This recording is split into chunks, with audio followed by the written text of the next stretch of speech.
எக்கனாமிக்ஸில் இருக்க nature of Indian economy பற்றி தான் நம்ம பார்க்க போகிறோம். இப்போ எக்கனாமிக் தியரியை பொறுத்த வரைக்கும் பார்த்தோம் அப்படின்னா அதில் வந்து 2 டிவிஷன்ஸ் இருக்குது. என்னென்ன அப்படின்னு சொல்லிட்டு பார்த்தீங்க அப்படின்னா, ஒன்று வந்து மேக்ரோ எக்கனாமி அப்படின்னு சொல்லலாம், இன்னொன்று வந்துட்டு மைக்ரோ எக்கனாமி அப்படின்னு சொல்லலாம். ஓகேவா? இந்த மாதிரி 2 எக்கனாமி இருக்குது. அப்புறம் இதோட டைப்ஸ் அப்படின்னு சொல்லிட்டு பார்த்தோம் அப்படின்னா இதை வந்து 3 டைப்ஸாக எழுதலாம். ஓகேவா? என்னென்ன அப்படின்னா ப்ரைமரி, செகண்டரி, டெர்ஷியரி, இந்த மாதிரி 3 டைப்ஸ் இருக்குது. எக்கனாமிக்கில் மொத்தம் 3 டைப் இருக்குது. எப்படிலாம் அப்படி பார்த்தோம் அப்படின்னா, ஃபஸ்ட்டு வந்துட்டு நேச்சர் ஆர் ரா மெட்டீரியல்ஸ், நம்மளுக்கு வந்து இயற்கையாகவே கிடைக்கிறது வந்து ப்ரைமரி அப்படின்னு சொல்லிட்டு வச்சுக்கலாம். ஓகேவா? இயற்கையாகவே என்னெல்லாம் பண்ணலாம், ஃபிஷ்ஷிங் வந்து நம்ம டைரெக்டாகவே எந்த ஒரு செலவும் பண்ண தேவையில்லை, ஃபிஷ்ஷிங் டைரெக்டாகவே நம்ம இதுலேருந்து எடுத்துக்கலாம். அதேமாதிரி ஃபார்மிங், மைனிங், அதை தோன்றது, அப்புறம் வந்துட்டு விவசாயம் பண்ணுறது, இது எல்லாமே வந்துட்டு நம்மளுக்கு நார்மலாக நடக்கிற ஒரு விஷயம் தான். ஸோ இதெல்லாம் வந்து எதை சேர்ந்தது அப்படின்னா ப்ரைமரியை சேர்ந்தது. நேச்சர் தானாகவே கொடுக்குறதெல்லாம் வந்துட்டு என்னது ப்ரைமரி எக்கனாமி. ஓகேவா? அதுதான் வந்துட்டு ஒரு இது செய்ய போகிறதுக்கான மூலதனமும் வந்து ரா மெட்டீரியல், அதுவும் வந்துட்டு ப்ரைமரி தான். ஓகேவா? இப்போ நெக்ஸ்ட் வந்து பார்த்திங்க அப்படின்னா, இப்போ நம்ம எடுத்ததெல்லாம் இப்போ யதார்த்தத்துக்கு நம்ம எக்ஸாம்பிளுக்கு எதை எடுத்துக்கலாம் அப்படின்னா, இப்போ நம்ம விவசாயம் பண்ணுறோன்னு வச்சுக்கோங்களேன். ஃபஸ்ட்டு வந்து நம்ம என்ன பண்ணுவோம், நெல் உற்பத்தி பண்ணுவோம். ஓகேவா? அதுதான் வந்து என்னது ப்ரைமரி. ஓகேவா? அந்த நெல்லை வந்து என்ன பண்ணுவோம், அரிசியாக மாற்றுறதுக்காக ஒரு மில்லுக்கு ஃபேக்ட்ரிக்கு அனுப்புவோம். ஓகேவா? அதுதான் வந்து என்னது செகண்டரி. ஓகேவா? அடுத்தது வந்து அந்த அரிசியை வந்து நெல்லை வந்து அரிசியாக மாற்றினதுக்கப்புறம் அவங்க வந்து என்ன பண்ணுவாங்க அப்படின்னா, அதை வந்து ரேஷனுக்கு இல்லை மாதிரி கடைக்கு இதுக்கு எல்லாத்துக்கும் அனுப்புவாங்க. அது வந்து என்னது டெர்ஷியரி. ஓகேவா? புரிஞ்சுதா? இப்போ எப்படி ப்ரைமரி, செகண்டரி, டெர்ஷியரின்னு சொல்கிறோன்னு. அப்போ செகண்டரினா என்னது, மேனுஃபேக்சர் அப்படின்னு சொல்லிட்டு அர்த்தம். ஓகேவா? மேனுஃபேக்சர் ஏதாவது ஒன்று உற்பத்தி பண்ணுறது. நிறைய ரா மெட்டீரியல்ஸை வச்சு தான் என்ன பண்ணுவாங்க, கார்லாம் உற்பத்தி பண்ணுவாங்க. So car factory, flour mill, ஏதாவது மாவு அரைக்கிற மில்லு, அப்புறம் ப்ரெவரேஜஸ், இந்த மாதிரி எல்லாமே வந்துட்டு செகண்டரியை சேர்ந்தது. ஓகேவா? நெக்ஸ்ட் வந்து பார்த்திங்க அப்படின்னா டெர்ஷரி. டெர்ஷரிங்கிறது வந்து என்னது, சர்வீஸை பொறுத்தது, நம்ம விற்கிறோம் அந்த மாதிரி டெர்ஷரி. ஓகேவா? இது வந்துட்டு என்னது, பேங்கிங், ரேஷன் ஷாப்பு, ரெஸ்டாரண்ட்டு, இதெல்லாமே வந்துட்டு டெர்ஷரியை சேர்ந்தது. புரிஞ்சுதா எப்படி சொல்கிறேன்னு? எக்கனாமியில் மொத்தம் எத்தனை டைப்ஸ் இருக்குது, 3 டைப்ஸ் இருக்குது. என்னென்ன அப்படின்னா ப்ரைமரி, செகண்டரி, டெர்ஷரி. ப்ரைமரி அப்படிங்கிறது வந்து நேச்சர் தானாகவே கொடுக்குறது, அதாவது ரா மெட்டீரியல்ஸ், நம்மக்கிட்ட இருக்கிற ஒரு குட்ஸை சொல்கிறது தான் வந்துட்டு ப்ரைமரி. ஓகேவா? செகண்டரி அப்படிங்கிறது வந்துட்டு அதுலேருந்து அதுக்கு அடுத்த ஸ்டேஜ் என்னது, மேனுஃபேக்சர் பண்ணுறது, நம்ம உற்பத்தி பண்ணுவோம்ல அந்த மேனுஃபேக்சர். அதுக்கப்புறம் வந்து டெர்ஷியரி, நம்ம அதை கொண்டு போய் விற்கிறது அப்படின்னு சொல்லிட்டு வச்சுக்கலாம். ஓகேவா? சர்வீஸ் பண்ணுறது. இதான் வந்து டைப்ஸ் ஆஃப் எக்கனாமி. 3 டைப்ஸ் இருக்குது. இப்போ நெக்ஸ்ட்டு பார்த்தோம் அப்படின்னா எக்கனாமிக் சிஸ்டம். ஓகேவா? எக்கனாமிக் சிஸ்டம் பொறுத்த வரைக்கும் பார்த்திங்க அப்படின்னா, எக்கனாமிக் சிஸ்டம் வந்துட்டு மொத்தம் 3ஆக சொல்லலாம். என்னென்ன அப்படின்னா capitalist, socialist and mixed economy. இந்த மாதிரி capitalist economy, socialist economy, mixed economy அப்படின்னு சொல்லிட்டு 3 எக்கனாமியாக சொல்லலாம். கேபிட்டலிஸ்ட் அப்படின்னா என்ன அர்த்தம் அப்படின்னா, மோஸ்ட்லி அது வந்துட்டு என்ன பண்ணுவாங்க அப்படின்னா 80% வந்து ப்ரைவேட்டோட ஆட்சி தான் வந்து அங்கே நிறைய இருக்கும். கவர்மெண்ட்டுக்கு கம்பேரிங் டு கவர்மெண்ட், ப்ரைவேட் தான் வந்துட்டு ரொம்ப அதிகமாக இருப்பாங்க. அதுதான் வந்துட்டு என்னது, கேபிட்டலிஸ்ட். இந்த கேபிட்டலிஸ்ட் அப்படிங்கிற எக்கனாமியை வந்துட்டு எப்படி சொல்லலாம் அப்படின்னா மார்க்கெட் எக்கனாமி அப்படின்னு சொல்லலாம். ஓகேவா? இந்த கேபிட்டலிஸ்ட் எக்கனாமி எங்கெல்லாம் நடக்குது அப்படின்னு சொல்லிட்டு பார்த்திங்க அப்படின்னா USA, கனடா, பிரிட்டன், இந்த மாதிரி இடங்கள்லாம் வந்து இந்த கேபிட்டலிஸ்ட் எக்கனாமி வந்துட்டு இன்னமும் வந்து நடந்துகிட்ருக்கு. இப்போ அதுவே அடுத்தது வந்து பார்த்திங்க அப்படின்னா சோசியலிஸ்ட் அப்படின்னா கமாண்ட் எக்கனாமி அப்படின்னு சொல்லிட்டு சொல்லலாம். இந்த சோசியலிஸ்ட் எக்கனாமி அப்படிங்கிறது வந்துட்டு இது வந்து மோஸ்ட் ஆஃப் ஆல் வந்துட்டு கவர்மெண்ட் தான் வந்து இதை அண்டர்டேக் பண்ணுவாங்க. ஓகேவா? மோஸ்ட்லி அதாவது 80% வந்து கவர்மெண்ட் தான் இருக்கும். ஸோ அங்கங்கே வந்துட்டு ப்ரைவேட் இருக்கும். ஸோ இது வந்து ப்ரைவேட்டைசேஷன் கிடையாது. ஓகேவா? இப்போ இதில் வந்து பார்த்திங்க அப்படின்னா இது வந்து செகண்ட் சோசியலிஸ்ட் எக்கனாமி அப்படின்னு சொல்லிட்டு கோதா சொன்னதை வந்து யார் இது பண்ணா அப்படின்னா காரல் மார்க்ஸ் தான் வந்துட்டு ஓகே சொல்லியிருப்பார். அதை வந்துட்டு அவர் வந்து சொல்லி காமிச்சிருப்பார் ஒரு இடத்துல. ஓகேவா? இப்போ நெக்ஸ்ட் இந்த சோசியலிஸ்ட் எக்கனாமி அப்படிங்கிறது வந்துட்டு எங்கெல்லாம் நடக்குது அப்படின்னு பார்த்திங்க அப்படின்னா சைனா, வெனிஸ், நார்த் கொரியா, இந்த மாதிரி இடத்துலலாம் வந்துட்டு இந்த கவர்மெண்ட்டால் நடக்கிறது தான் வந்து மோஸ்ட்லி இருக்குது. ஓகேவா?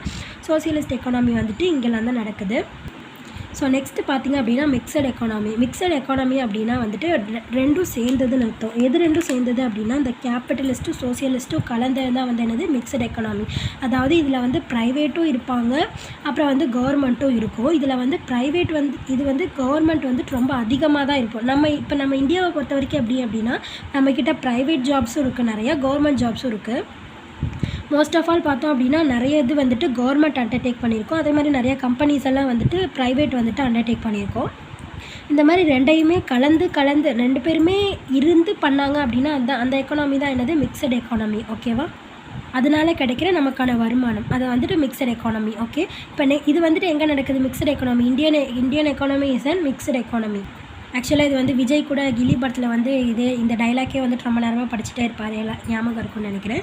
ஸோ நெக்ஸ்ட் இந்த சிம்பிள் இருக்குல்ல, இந்த சிம்பிளை வந்து யார் ஃபஸ்ட்டு இன்ட்ரடியூஸ் பண்ணா அப்படின்னா உதய்குமார் அப்படிங்கிறவர் தான், தமிழ்நாடை சேர்ந்தவர் தான். ஓகேவா? அவர் தான் வந்து இந்த சிம்பிள் வந்து இன்ட்ரடியூஸ் பண்ணார்.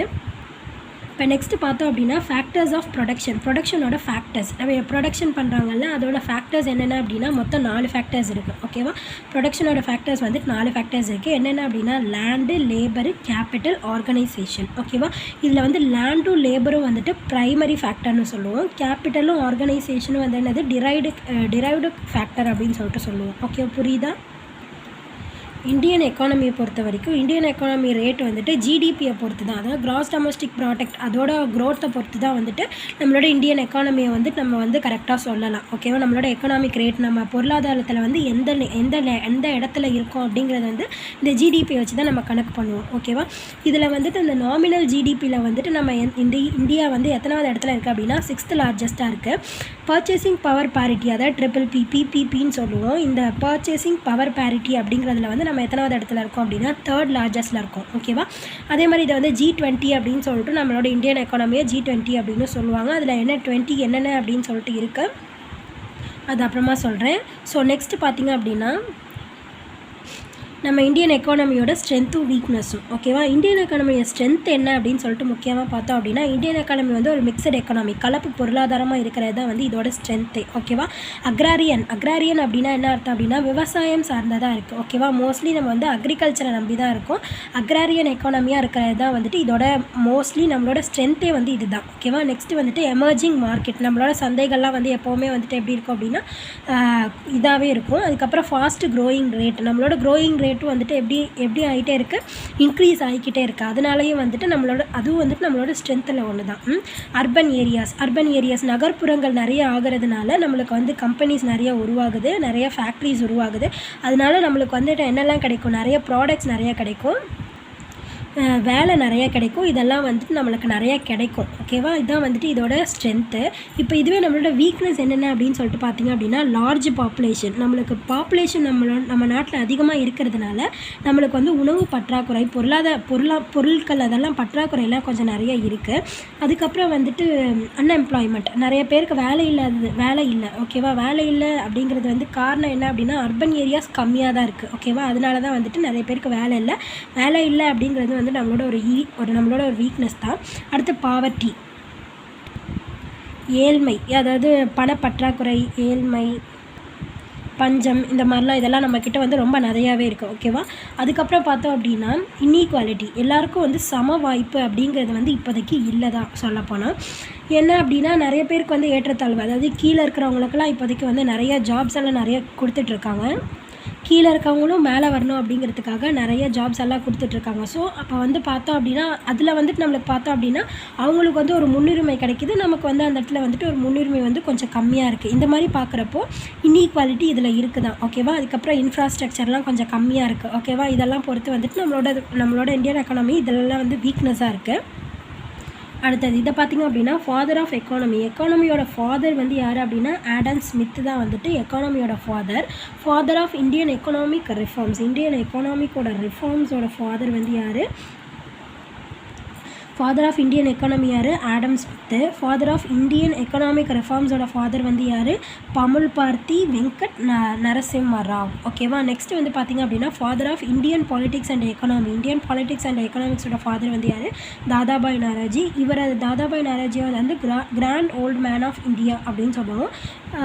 தாதாபாய் நாராஜியை தான் சொல்லுவோம்.